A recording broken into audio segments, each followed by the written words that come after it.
Hello, it's Kim.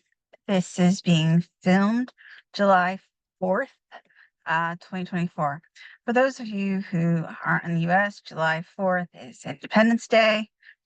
I'm not sure how independent we are right now, or how free we will be later on in the year, but people are celebrating.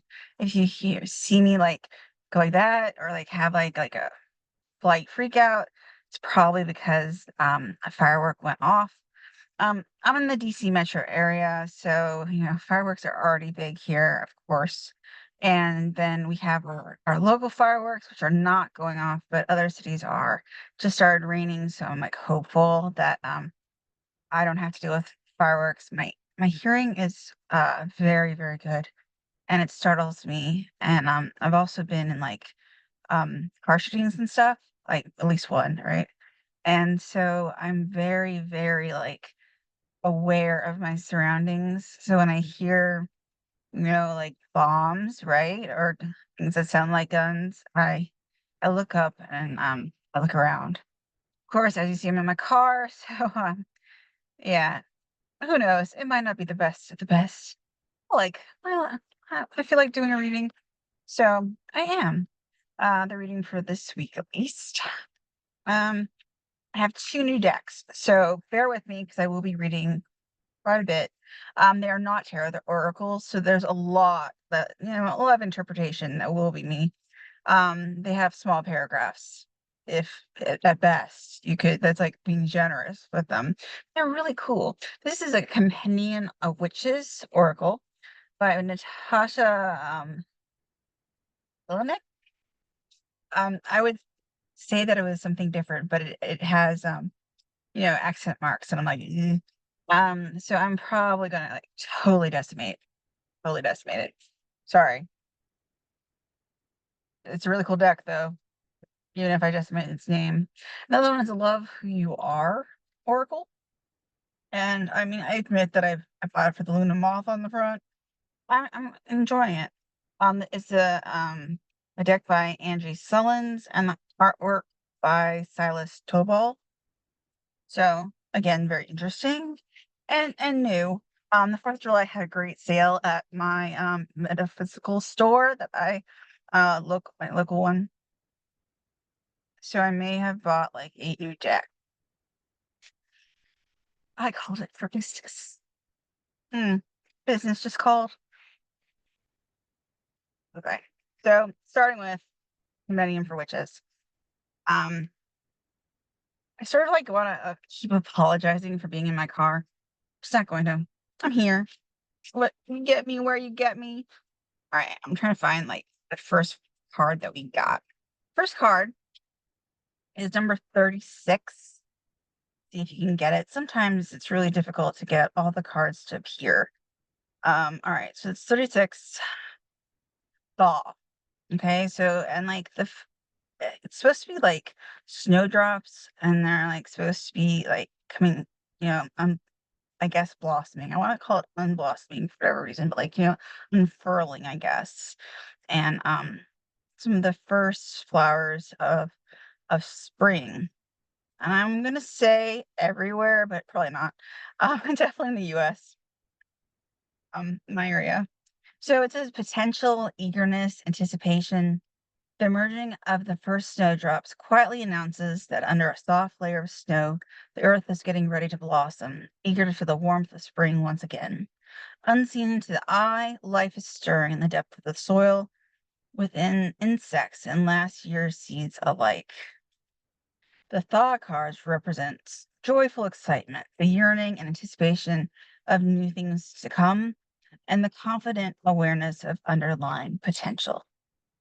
Now, I wanted to read that because I mean, that says it's intended, but that is not at all when I first drew it, or even now what I'm hearing that it's really, really for. It's more like a command. It's a command to thaw or to unthaw. If you really want to have it less of a verbiage.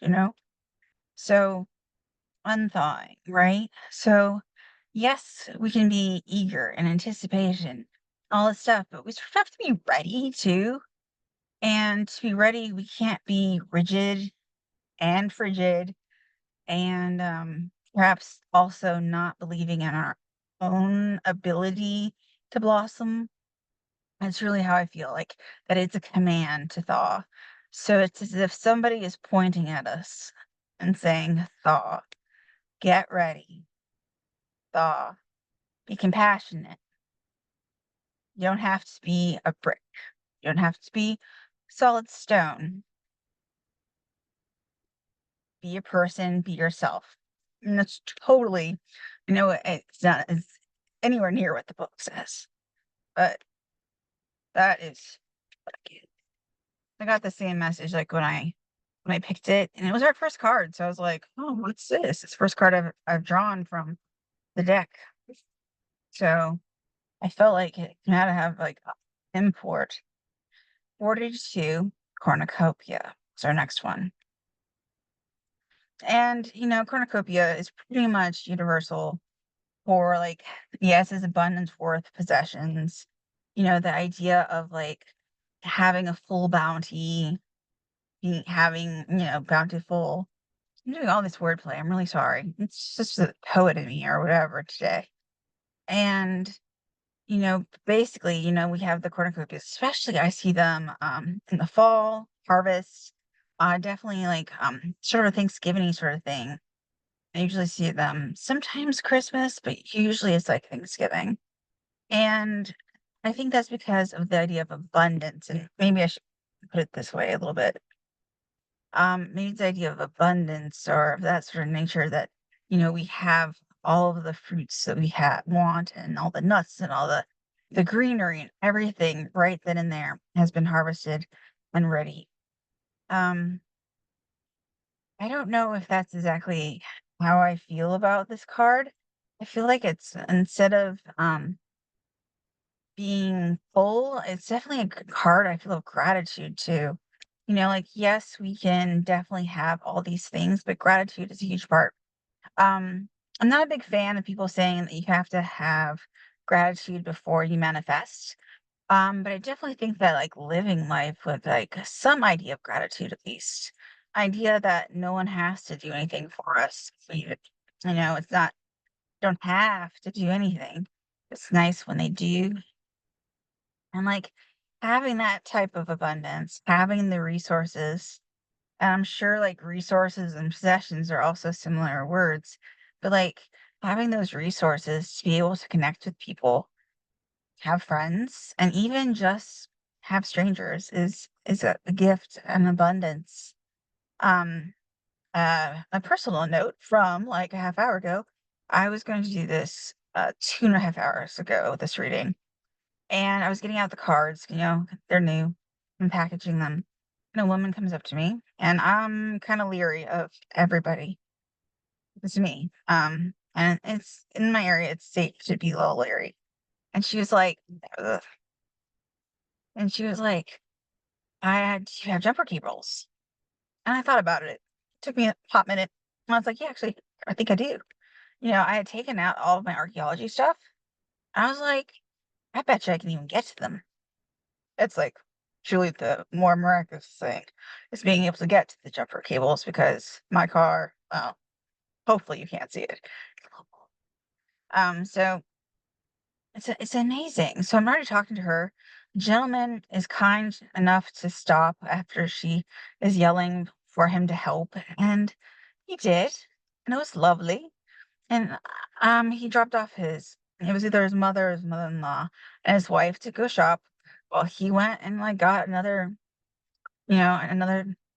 pools and stuff to just see, what's going on. Is it now we never got started, but you know, in the meantime, his family comes back and you can hear his wife giving him a hard time. Oh, so now you're a mechanic, like you were being used, and he wasn't listening to it. He was like, don't give me a hard time. Like, and he was just like, he's gonna help. Um, I don't know if he felt like compelled, like he had to help. I don't know. That part is not my story. I was trying to translate as best as I could. I don't speak much Spanish, but I can understand more Spanish than I can speak, if that makes sense. So, like, I would call her an abuela, right? So the grandmother, the mother of whoever, um, was like, she was trying to say, "Do you speak English?" And like, do you know her? And I said, "No, I mean, I don't know her." I said, I hear more than I see, but he's a gentleman. I don't, I mean, I could have put an O after it, but I was like, I don't know if that's the right word, and I was like, gentleman, he's a gentleman. And at the end, the gift, we never got the car started, but the gift was this abuela held my hand. She took it. She said, "He's gonna say goodbye." And I said goodbye. Like, I didn't know. I've never seen this woman in my life, and yet we both lit each other up, and that is gratitude. Just being able to make those weird connections, and not always in the same language. You just like sometimes there's like this recognition, and you just have to go, like, even if this other person doesn't say thank you, I say thank you. I say thank you for them. And that passes on. It does. I have no idea like why it was so important to me, but it was. I have my usual head tilt bow sort of thing that most people think is just like low self-esteem when it's like reverence. And she took my hand and it was beautiful. And the woman, I made sure she was getting a ride so that I didn't leave her stranded, and all is hopefully well now. And that's why I'm doing my reading. But there is like this cornucopia that even just having someone smile at you is like abundance. Like the idea of worth. It doesn't have to be like, the fruits that we think of. This is saying it's a horn of plenty, features in classic lore and iconography. In ancient Greek tradition, the primordial goddess Gaia was commonly depicted with one, and so was the goddess Demeter, who presides over the abundance of the earth, and the Roman goddess Fortuna, personification of luck and prosperity. It's supposed to, yeah, it's talking about material wealth. And if material wealth is what you are after, well, we pulled that card. Do I like really want to be like, oh, hey, lottery card? No. But I would totally be like, check your blessings and see, which ones are worth more than others. And even if that means that, your your brother's baseball card that he gave you in the fifth grade that you've kept, and weird things happen. Okay. So be grateful and keep your eyes open. I don't know. I have no idea why I came up with like that as like the example, but maybe it matters. Who knows? All right, 60. Moon. Unconscious, imagination, fantasy. And this is very typical. It's just pretty much a lot of the same imagery as the moon and the tarot. So there is sort of like this, yes, spiritual connection, but there's also sort of like this idea of mystery also. So I want, as I read this, to also illuminate that idea of mystery and illumination, and that sometimes it illuminates the mystery and sometimes it adds to the mystery. And like it's up to us to decipher the two. It can be deceptive, in other words. Unconscious imagination fantasy. The moon has been our companion through the darkness of night since the beginning of time. We have worshipped her through millennia, depicted her many faces through art, and woven her countless names through song and poetry. The moon card invites us to open ourselves to the deep waters of the subconscious, to reclaim our childlike sense of wonder, and to be intrigued by mystery rather than afraid. I like that idea of being intrigued rather than afraid. I think that it is different, though, than childlike wonder and awe. I think those are two different things, perhaps. I think like laying down our swords or our protection and allowing ourselves to be like, okay, well, I'm going to be unprotected, but I'm going to feel.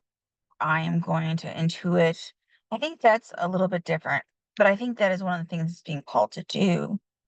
The childlike wonder and awe is what I call the poet. I mean, like, yes, it's also considered the fool. And I think like the poet, and the like the iconography and like the role of the fool is the same as the role of the poet. So when I say the poet, I mean like that taking in of the smallest details and magnifying them, showing their beauty to everyone else at the same time. And that doesn't mean that you have to write poetry. This is like the archetype, the person that is, lives the poet. I consider myself both, but that lives that ideal. It's usually somebody that is very, very sort of um romantic, not in the romance sense, but like romantic as in like the romantics in poetry. Like that's who I think of. I'm like, I'm so Keats. you know, that sort of idea, being in love with that mystery and with the childlike awe and the idea of the childlike awe. So, like, that's what I get with Moon. Be a poet, damn it. There's so many poems about moons, and we're moons. Yeah, I guess I do sci-fi too, so we'll say moons. And like, um, I'm always told like you can't write about the moon. The moon's been done. The moon's been done. Lots of poets still writing about that moon.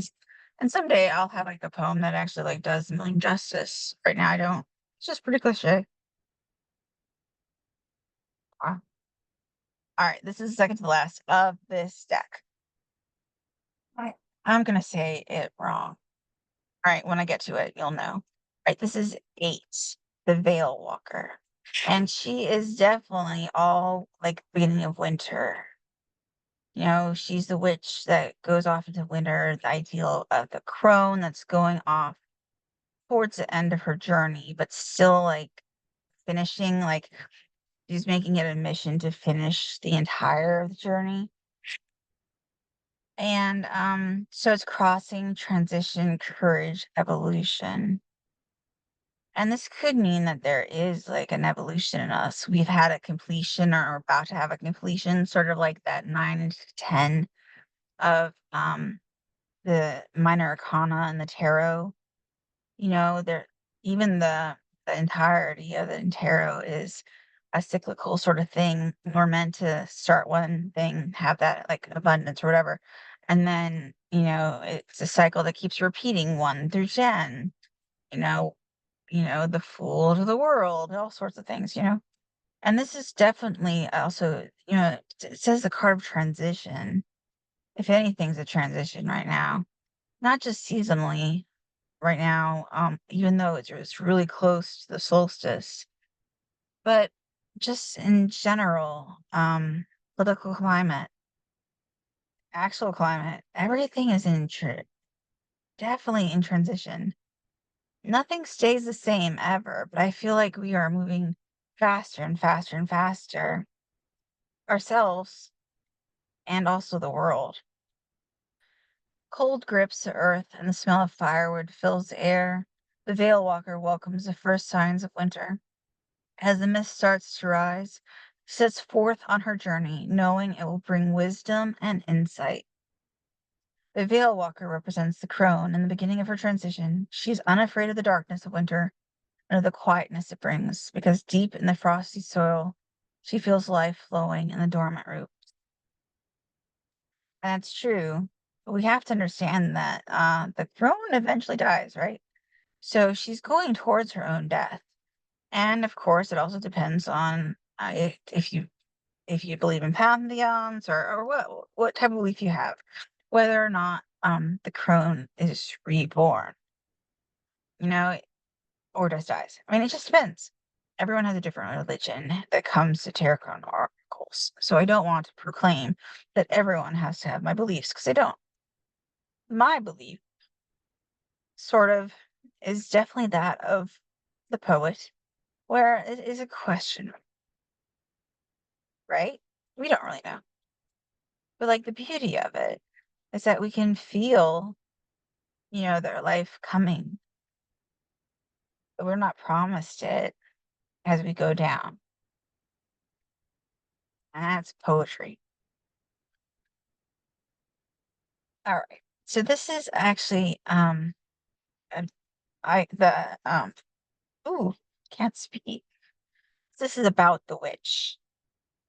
Ulfrun Surgardottir was of Wela, Norse Cirrus. Cirrus? I'm so sorry, people. I'm so sorry. She lived in the 9th century during what is commonly known as the Viking Age. Born in, all right, yeah, I'm gonna try it. Aarhus. She spent most of her life in the vicinity of Uppsala, one of the main centers of pagan worship in Sweden. So they have a lot of their numbers are in Roman numerals. So if I'm trying to calculate usually because I'm really bad at regular numbers and Roman numerals. So I'm like, oh my gosh, you know, panic attack, right? But it's the 9th century. X. And I just like the name, the Veil Walker. Because, like, yes, we have the veil that is, especially for Samhain, is going to be parting. But definitely, there's a different type of veils, right? So, like, there's like what we consider the bridal veil that holds between one set of life and the other, you know, and you could say single versus married, or many different sort of faiths would say different things. So I'm not gonna like completely insert myself there. But like between two different roles, two different parts of yourself, two different ages, like in terms of like coming of age. So like that sort of stuff. Like there's many other types of veils. So if there is a veil that feels like when you see this card that feels more apt than like death, think about that. Um, there's many different types of veils, and like that's more specific than like a lot of people have. But like, uh, I'm like a death specific person. I know that not everyone is. Like that's like my specialty. All right, this is the preserver that we ended on, and I love her. Safeguarding, responsibility, conservation, precision. And I think she looks very much like a geologist in her day. She passes the item between her hands, taking in each dent and imperfection. The objects she finds are fascinating, most fascinating are those that have their own history, patina of time that speaks of previous hands that held them. Okay, so I'm a total geek, and so patina, just so you don't need to know this obviously, but like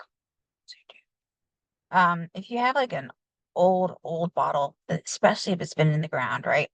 So, like, some of the olive so it's like this deep olive. Sometimes you can't even tell it's glass. It's so cloudy. Well, that cloudiness is patina. Also, is if it flakes off and sort of like rainbow, and you see that olive under it, or something of that nature, that sometimes that glass that you sort of can see through, as patina. Again, you're welcome. You needed to know that. Or my OCD needed you to know that. The preserver represents the act of safeguarding things that are important to us, like all cards. Even this one reveals a double edged sword. Taken to the extreme, the act of preserving can hinder our goal. But similarly, careful conservation of things we hold dearest can remind us of how and why we got here.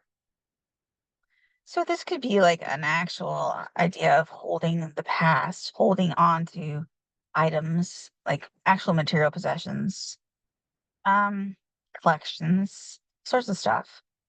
I really feel though that it's knowledge itself. So there's books there, as- and I just like I get this like overwhelming sense that it's like we're taking care of the knowledge that we need to remember for ourselves. Sort of like with that the veil and sort of like going into this sort of mystical realm of like the moon. I sort of feel like this is sort of like preparation. All of it, all of our cards could be preparation for something, for whatever is coming, for the next phase of our lives. the next veil, for the veil to be revealed and uncovered and us to be revealed beneath the veil. And I wanted to say that's even like with the moon. We are sort of illuminated. The veil sort of can fall away then too.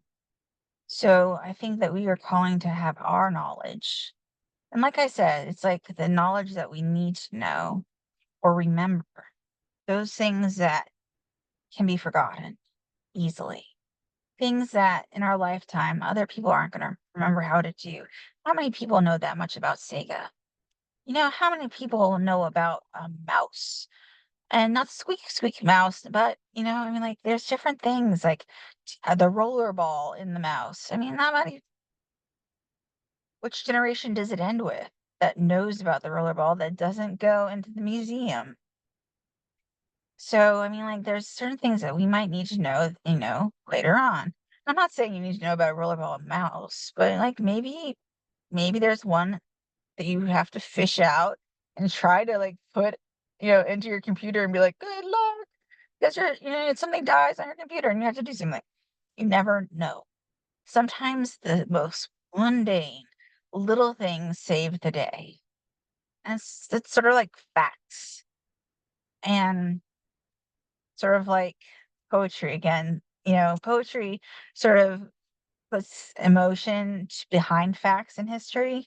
And so, like, if we hold it close enough so that we remember it at the very least, even if we aren't like, holding it just to ourselves, but we're like safeguarding it, we can like beam it out like that damn moon, right? With like a bat signal and tell the world about it again after they've forgotten.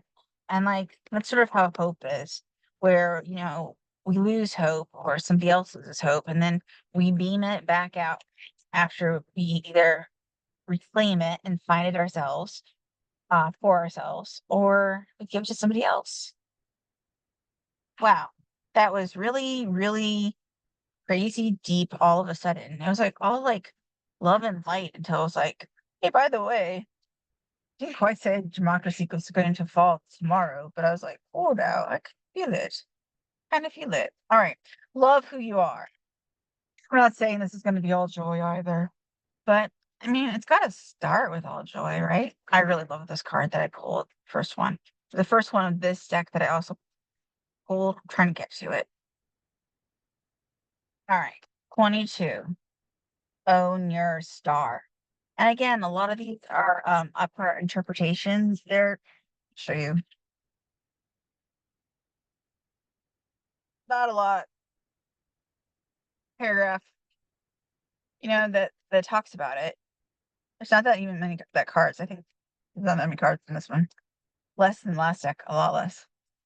Maybe 60 at the most. Okay. So I like this one. And I'll tell you why after I read it. Own your star. Not all stars belong to the sky. Just look at the starfish and you, one of a kind, brilliant, luminous. Never let anyone dull your shine. Endeavor to know your value, not based on what service you provide or how you can be pleasing, pretty, or productive. Rather, know your worth based on the radiant star stuff coursing through your veins. Stand in your shine. Be willing to lose anything that requires you to lose a part of yourself. Is that not an outstanding last line for talking about a starfish? Now, my understanding of starfish is if you cut off, one of the points, that they regenerate. I might be wrong, but I think they regenerate. And in that sense, we sort of regenerate too. We get hurt all the time. Physically, yes. And we do, it's somehow we heal, even if something is permanently damaged. It's usually not completely the same. There is some type of healing that goes on, some type of transformation. So things change in that way. Things that we have to let go so that we come back. My personal big one was I lost language completely and totally and awfully for 5 years, and then relearned it, came back, became like a writer, poet, person. That was a really humble. I'm trying to be humble, man. Um, and so, I mean, like, things change. Our abilities, I would say our abilities, because even like physically, if we hurt ourselves, our abilities might change. Of course, psychologically and also emotionally as well. But like, things sort of morph, and we go on cycles. And like, so if we go with the writing, I became a better writer after I lost writing because I had to relearn it. And I didn't go to the MFA. I didn't go get my MFA because I wanted to learn to write. I went so that I could have a document that said that I could teach, pretty much to teach. I was after universities at the time. So, I mean, like, things change. In other words, we have to change with them, and we can lose a limb and have it come back to us in some way, even if it's just metaphorical. And I want to emphasize in number 22 because I cannot get it out of my head that it is 22. And so maybe that's really, really resonant to people. I've been seeing a lot of twos. I don't know about everyone else. 20, manifest your magic. You're a living miracle of walking, talking, practical magic. Use that gorgeous brain of yours to stop imagining the apocalypse and start imagining the revolution. Yeah, your revolution. What would you like to create? What is waiting for you in the invisible realm that you would like to be made visible? You are a creatrix made in God's image. All right, insert image. Make her proud of you. Use your magic and manifest the crap out of this moment. I do like that God with the she is with the also with the she, um, her pronouns, but it still is really triggering to see, like, the capital G for me. I know it's like, "Why, kid, why?" But it is. That's why I will always say something usually. Um, 35, "Port the too good to be true." I love this artwork. You will be warned from all kinds of sources almost all the time about things that seem to be too good to be true. But in this moment, you're being invited to consider all the things in your life that are too good and yet true. Appreciate them, adore them, invite more of them into your life. What is more true and beautiful vision as you can conceive your life, your goals, your relationships? What feels most authentic? Thoughts become things. So put your thoughts on the most beautiful vision of your life. You deserve it, sweet pea. I love that idea of we're always told it's too good to be true. It's too good to be true. And how this sort of uses that. I'm sorry, there's fireworks. Um, I apologize for both my facial expressions and for the possible sound that is coming through. No, I'm not. I would like to hex some people. 34. Flock together. When we gather, we have the opportunity to witness and be witnessed. Community strengthens our selfhood and confidence. Seek and celebrate your tribe. If you don't have one, honor the tribe within. There's a multitude of beings inside you. The shiny, happy parts, the sad, confused, messy parts, the wild and unpredictable parts. Many of them are shunned or disparaged. And I have to scream by us, ourselves, not just other people. All deserve a place at your table. I'm going to repeat that again. All deserve a place at your table. Even if that does not mean yourselves, it also means everyone else, right? We all deserve a place at our own and at others' tables. When we gather in community or gather all pieces of ourselves in a sacred communion, we forge a bond of unity that helps sing the soul home. So that's some of the gratitude coming back, where we hold each other almost, not just accountable, but just hold each other, sort of embracing. My computers. Yeah. Okay. So it almost folded in on itself, right? Yeah. So to end with, because you have to. 14. Mind your monkey business. The last card that I picked. Now is the time to pull back all energies and concerns regarding other people and their lives. This moment is asking you, whose business are you in? There are three types of business: yours, theirs, and gods or goddesses or the universes, the divine. Anything happening in another's life is their business. Anything affecting the world and its complexity is the divine's. Your business is your own life, what you have influence and control over. Stay in it. It's the only place your power and your people can thrive. And I really heard, and I mean, I have friends that this is a necessary and true thing to tell people. Stay in it. So stay in life. If it does not resonate for you, you don't know what I'm talking about. But like, it's worth the fight. Yeah. I get totally like overwhelmed. I'm gonna start crying for no apparent reason for somebody.